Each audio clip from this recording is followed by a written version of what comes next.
toute la finesse d'un chocolat unique créé pour vous avec la plus grande passion par les maîtres chocolatiers Lindt. Savourez ce moment fondant et plein d'amour, infiniment fondant. Offrez Lindor pour la Saint-Valentin de Lindt. The rose, with its thorns and velvety petals that come in many colors, is often used in advertising to invoke feelings of romance and elegance, like it was in the ad I just played. It has been a symbol in Western art and culture for centuries. The most famous paintings of roses throughout art history have been similar thematically. As early as the 15th century, we can see roses painted in pastel pinks and off-whites. They usually invoke feelings of delicacy and drama, with their voluminous petals weighing down their stems, causing them to drape dramatically over the side of the vase they're in. They are painted soft and gently, carefully positioned towards the viewer. Roses have also been a symbol in literature and folklore.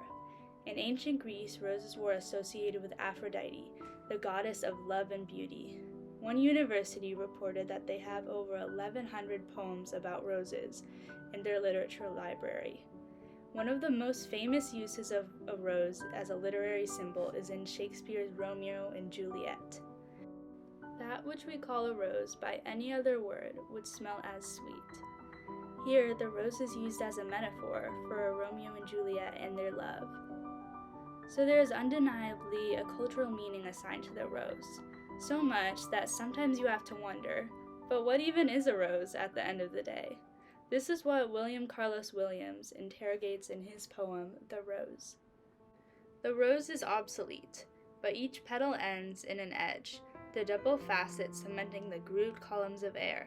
The edge cuts without cutting, meets nothing, renews itself in metal or porcelain. Wither, it ends. But if it ends, the start is begun, so that to engage roses becomes a geometry. Sharper, neater, more cutting, figured in Maholica. The broken plate glazed with a rose. Somewhere the sense makes copper roses steel roses. The rose carried weight of love, but love is at an end of roses. It is at the edge of the petal that love waits. Crisp, worked to defeat laboredness. Fragile, plucked, moist, half-raised, cold, precise, touching. What? The place between the petal's edge and from the petal's edge a line starts. That being of steel, infinitely fine, infinitely rigid, penetrates the Milky Way without contact, lifting from it, neither hanging nor pushing. The fragility of the flower unbruised penetrates space.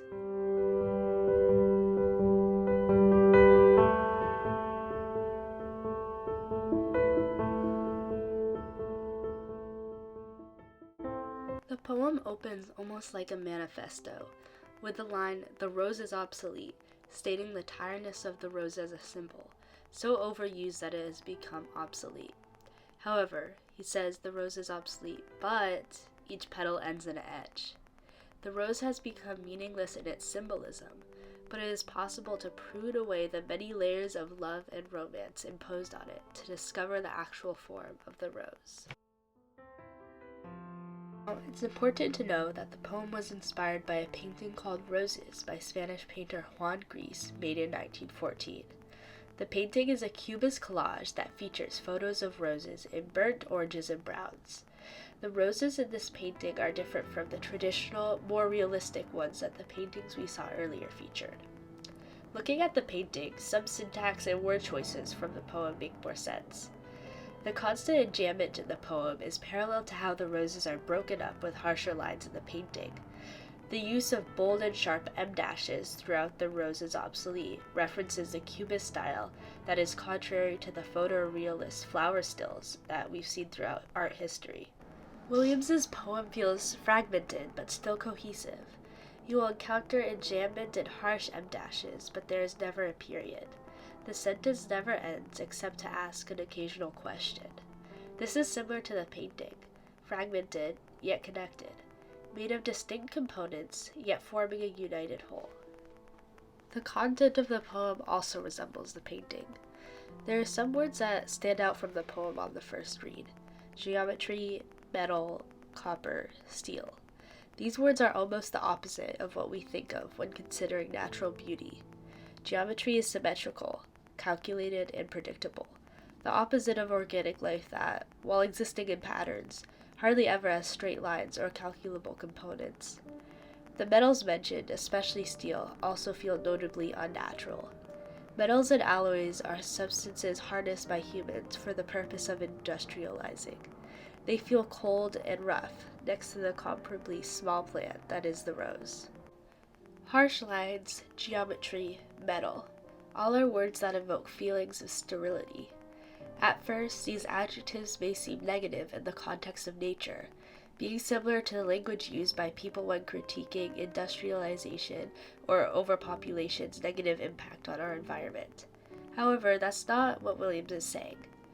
The beautiful, natural rose that has been the subject of so many paintings has become, in his words, obsolete. In all its abundance in popular culture and art, it has become more sterile than anything man-made. It is now necessary to look for new perspectives on the rose, like Greece's. Williams explains how a new, more powerful interpretation of the rose can be found in the harsh and sterile, how nature can be fused with the unnatural to reach a deeper meaning. Personally, I think that this poem could be interpreted to be offering a more optimistic perspective on a rapidly changing world, change that so many modernist writers critique. For example, E. Cummings' poem or Beauty Hurts Mr. Vinyl, criticizes and almost expresses fear at rapid change and uniformity. The rose does not do that. It inquires how the rose can be reimagined in a new way, concurrent with current times, and which aspects of tradition are better off being abandoned. The poem shows us how nature can be understood more deeply using symbols of man-made inventions. The natural world and the cold man-made cities do not have to exist on opposite ends of the spectrum.